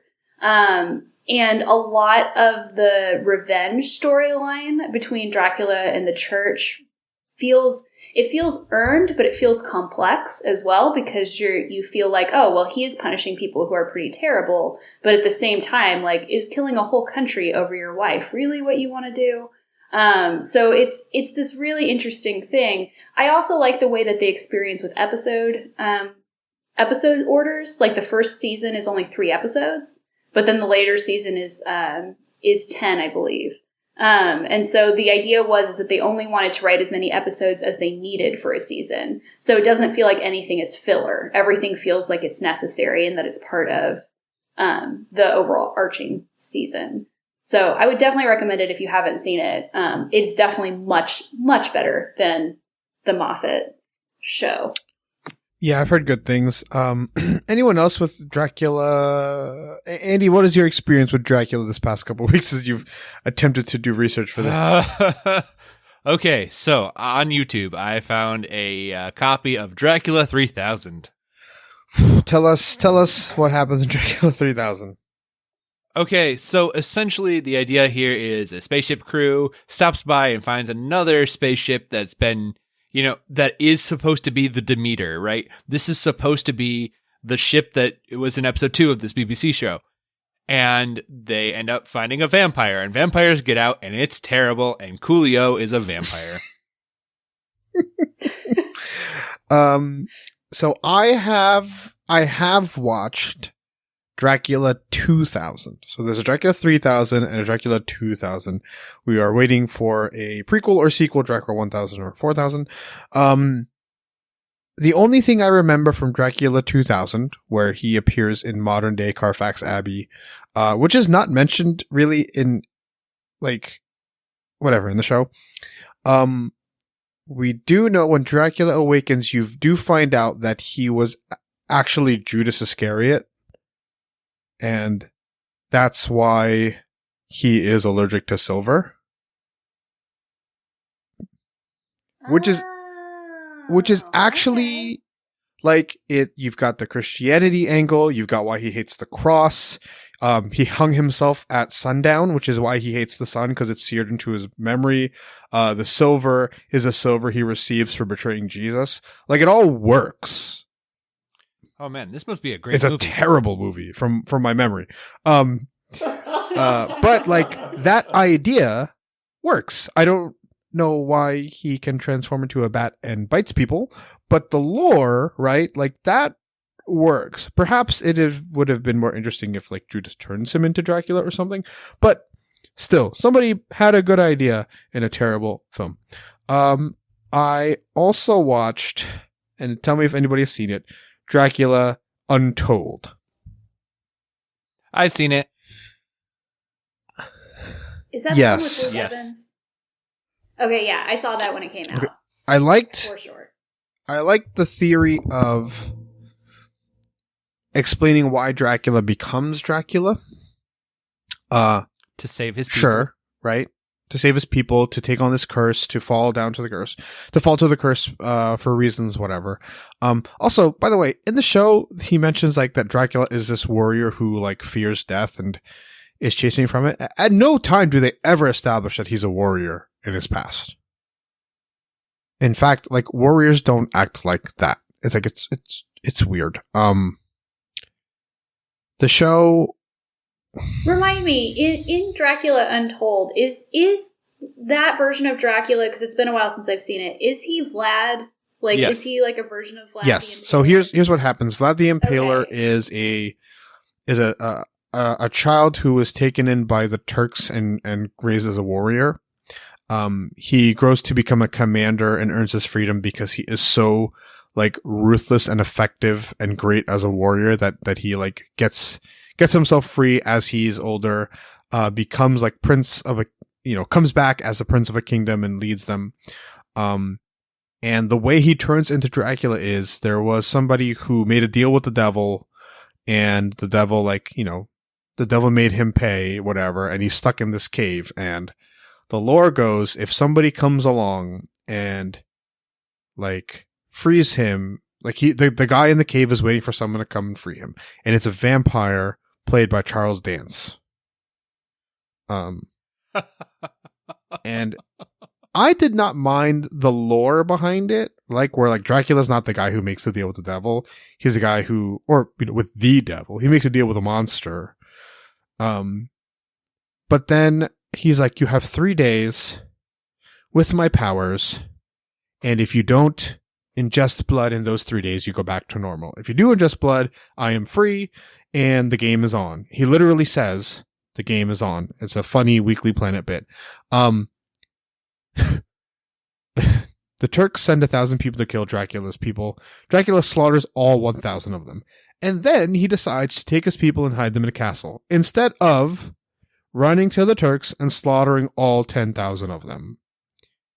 The whole movie after that point, right, where he slaughters the 1,000 people, the whole movie doesn't make any sense after that, because it's just like, dude, why don't you just go up to the Turkish king, chop his head off? By the way, the Turkish king, played by Dominic Cooper in tan, like bronze tanned, in a bad accent. I was just like so infuriated, because like, this movie doesn't make sense. Just go kill the other army. You're literally this invincible monster who can summon tornadoes and bats and lightning. Just go. I don't know. I was really. Any other questions about Dracula Untold? Well, no, I was just curious because I think it's interesting that like a lot of scholars have talked about how like Bram Stoker was not actually using Vlad the Impaler as like a historical base of Dracula, but because a lot of people think that he was, Vlad the Impaler has become sort of fused into the Dracula mythos. So now a lot of these more recent versions, like Castlevania and Dracula Untold, they all use Vlad the Impaler as sort of the person that becomes Dracula eventually, which I think is really interesting. Ariel, did you see the after credits scene? Is that where he comes to the modern day? Right, and Charles dances and he there. literally says the game is on? Yes. Yeah, it's bad. Doesn't he also meet Russell Crowe? No, that's the mummy. No. Oh, that's the mummy. Right. Okay. Yeah, like, because they were trying to do, like, the Dark Universe thing, but it never really happened, because they weren't Dracula good. Untold really feels like that Clive Owen King Arthur movie. And it's just so... And like I said, they kept trying to do... I don't know what they're trying to do. They're trying to make like everyone wants to make that Lord of the Rings epic, but nobody wants to take 5 years out of their life to make it. And it's just like... You got it right. If they had just made it like a dumb, simple Dracula action movie instead of trying to set up some ham-fisted universe, I think this movie could have been good, or at least like dumb fun. And it wasn't. I mean, I think Luke Evans is a good Dracula. Like, for what it's I think at worth, times, yeah. He's certainly much better. Yeah, I mean, like, I think that there is something to be said about picking the right actor to play this character, and I think he, at least at times, does a pretty good job. Yeah, so there's a lot of really bad Dracula things. Why can't people get this right? I know. Like Twilight got Dracula's all wrong.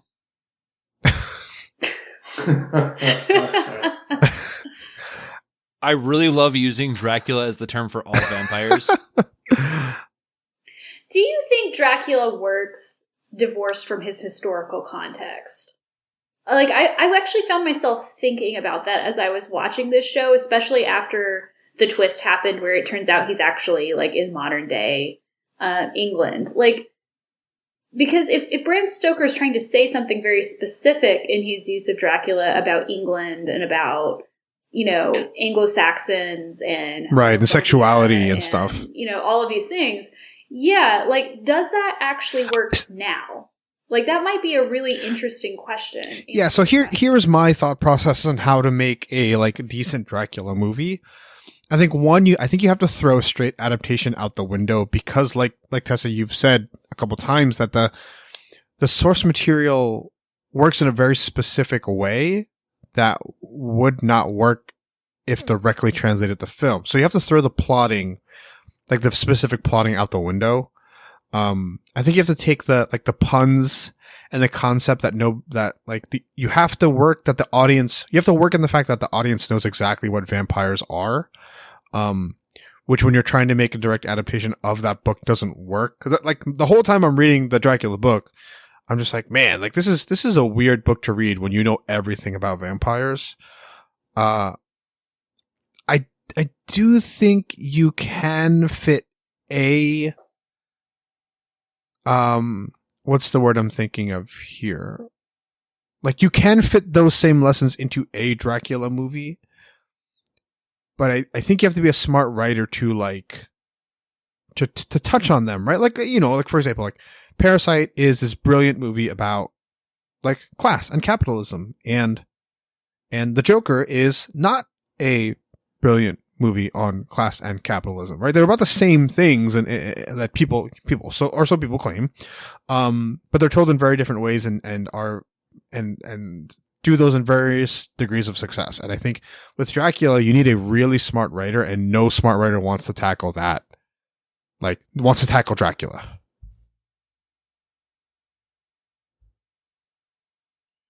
All right, I guess another thing that I think too many people are caught up on, like I said, the plotting.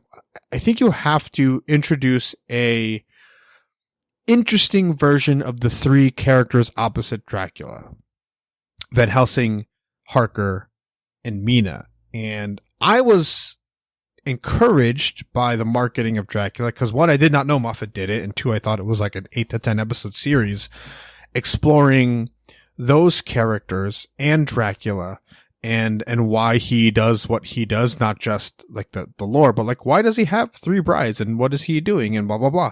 By the way, the experimentation that this Dracula does make no sense. And they keep trying to talk to him as a man of science, and it's really stupid.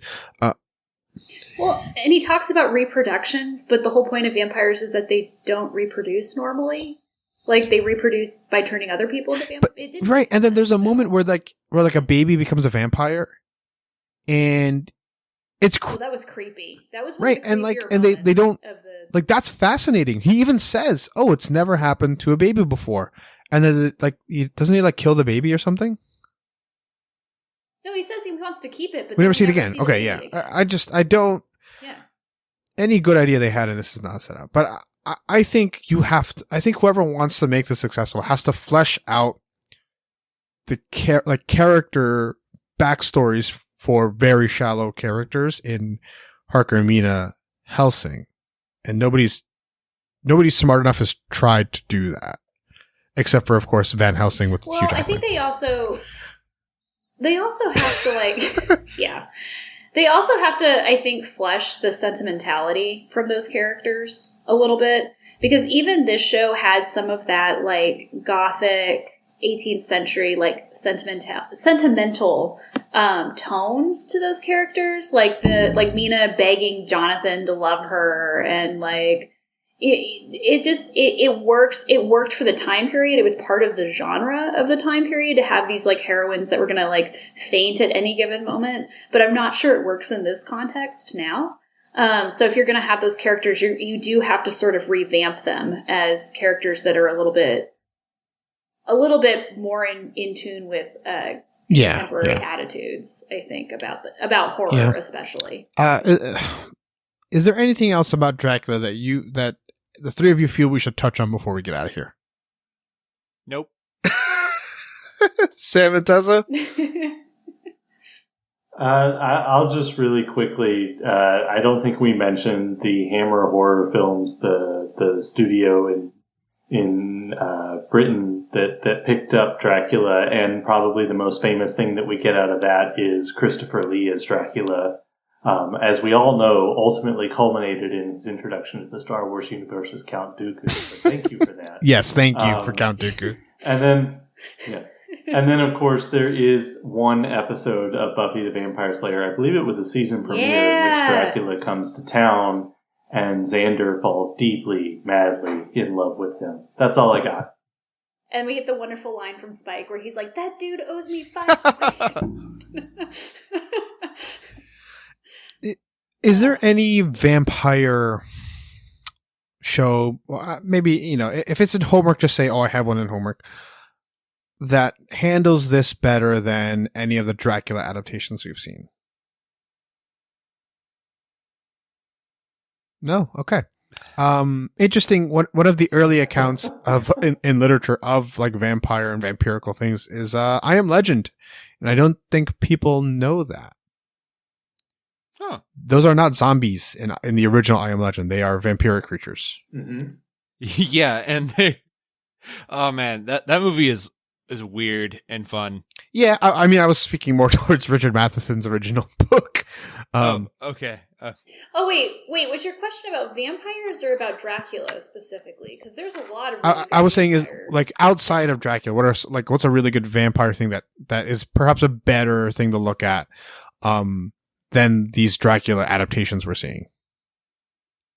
Oh, like Anne Rice, Interview with a Vampire is definitely one that I would recommend. I think that's quite an excellent. Well, I mean, I haven't read the book. Sam has, but the film I think is pretty good. That introduces. I'm sorry, real quick. That introduces the interesting concept of when the vampire gets bitten, they do not age. Maybe not introduces, but probably makes mainstream, right? Well, and it also introduces the idea like that even vampires have rules, like this idea that like you can't turn a child into because a of that, yeah. because what if she was an adult, like mentally she'd be an adult but she'd still be in like, a child's body, and like all that really interesting things. Yeah, another one, and by the way, this actually kind of brings back to the TV show another plot point I thought was going to happen. Your mileage may vary whether this is good, bad, ugly, or somehow all three together. But there is, of course, True Blood and its book Antecedent by Charlaine Harris. But there was a point in this new television series where the contemporary Van Helsing drinks Dracula's blood, and I'm like, oh, we're doing the thing where the vampire blood's going to heal her. But of course not. But yeah, True Blood, for the beautiful disaster that is somehow better than this TV show. Also, Only Lovers Left Alive. If you haven't seen it, please do so. It is a beautiful movie. I can't even explain how it's a beautiful movie, but it's a really, the one with movie about vampires. Tilda Swinton? Yes. Yes. Yeah, and Tom Hiddleston. Oh gosh, who else is in it? John Hurt is in it. I always forget the name of the director. Hold on. The director is Jim Jarmusch. Yes, thank you. Anton so Yelkin's much. in it. I always forget his name. Yeah, Anton Yelkin is in it.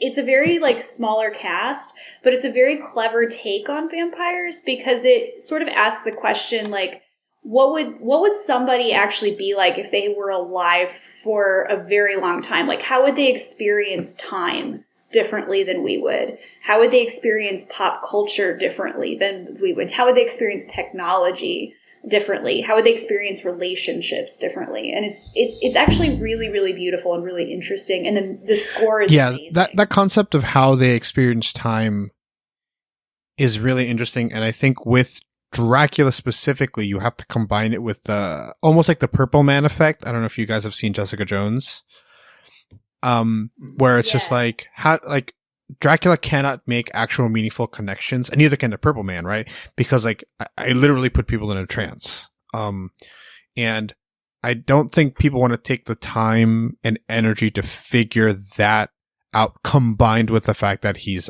500 years old, right? So those are two very important things about Dracula that nobody wants to adapt them in that way. And so as a result, we just get rehashes of like Bela Lugosi's adaptation of it. Yeah, and that almost, I think, makes the movies about vampires that don't feature Dracula more interesting because they think maybe filmmakers feel like they have more room to play. Like they feel like maybe trapped by the idea of Dracula as sort of a pop culture icon, and so they feel like, oh well, we can do vampires, we can't do Dracula. Yeah. All right. I think we've spoken enough. If there's any This is the longest episode, I think. Yeah, since Andy's been on, this is the longest episode we've done. If anybody has any Dracula-centric things out there, please don't hesitate to contact us at Geek11 Podcast on Twitter and Facebook. But before we get out of here, let's do homework. Andy, why don't you go first, swing it to our guests, and I'll finish this out. Okay, for homework, I have an episode that I have been begging Ariel to do for quite a while, and hopefully we'll get to it soon. The movie Van Helsing. That's right. Van Helsing, the very Van Helsing that we've been talking about, but this time it's a movie, and it's a movie. Good? it is the perfect line between bad and fun. So watch that movie from 2004, Van Helsing. Plus, it has Kate Beckinsale. Better Kate Beckinsale, Underworld or Van Helsing? Oh, we forgot to mention Underworld, but definitely Underworld. I like that first one a lot.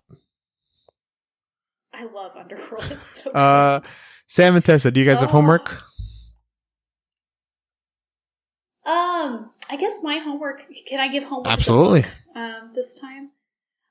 So I recently this book is a couple years old, but the sequel just came out in November. But the book is Skyward by Brandon Sanderson. For those of you who may not be familiar with Brandon Sanderson, he is a very, very, very prolific fantasy writer who has done the Mistborn series, and he ghost wrote the end of Wheel of Time for Robert Jordan. But Skyward is one of his first forays into science fiction. It is a young adult novel, but it is quite good. The premise basically is that it follows a young girl who exists in I don't want to call it dystopian because it's on a different planet, but a sort of ruined human society who is engaged in a eternal war with aliens who keep attacking from above. And she's learning how to fly a starship to become part of the military, but her father has been branded a coward. And it is such an interesting book. It has a lot of twists and turns that are very earned, unlike the Moffat show. And I am very excited to read the sequel, which just came out. All right. Sam, anything? We recently had a pop culture resolution that we were going to stop following things week by week. This has nothing to do with Crisis at all.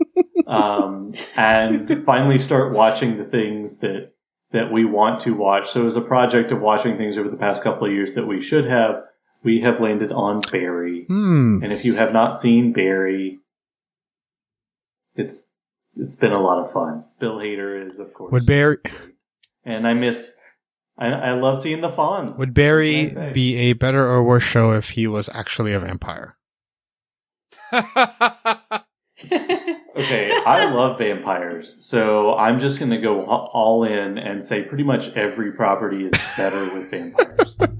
That's it, and that's what makes this Dracula adaptation so terrible. Vampires. So. That's what I want to hear. I want to hear like what property would be made better if our next episode then. No, like. Yeah, that would Parks be a and really Recreation and vampires. Yeah, like I'd actually be really interested in hearing about that. Brooklyn Nine-Nine, but they're vampires. The Office already had that episode, Come so on. we're good.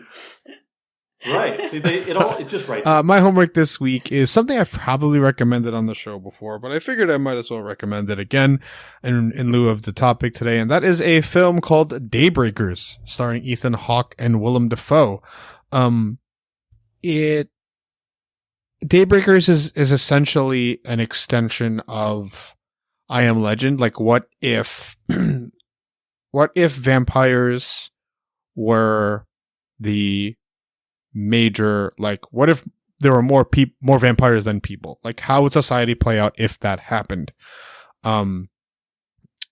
It's a fun, maybe bad, it might be bad, but it's really fun movie.